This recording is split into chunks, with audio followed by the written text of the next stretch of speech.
ఏం విన్నావు అక్క? ఏదో నిజం చెప్పమని అడుగుతుంది కదా, ఏంటా నిజం? నువ్వు చెప్తావా, నన్నే తెలుసుకోమంటావా హరి? అయ్యో, నువ్వు ఆ మాట విని ఏదేదో అనవసరంగా ఊహించుకుంటున్నావు అక్క. అలాంటిదేం లేదు, మేము నిజంగా బాగానే ఉన్నాం. మరెందుకు కోపంగా నిజం చెప్పమని అరుస్తుంది?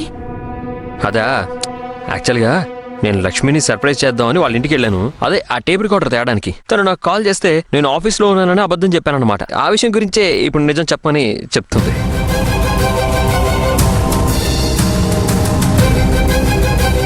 ఇంత చిన్న విషయానికి మీరిద్దరూ ఎలా ఉండరు?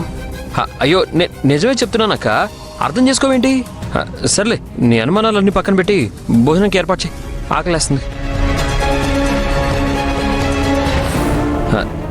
ఏంటక్క చూస్తున్నావు, వెళ్ళక్క.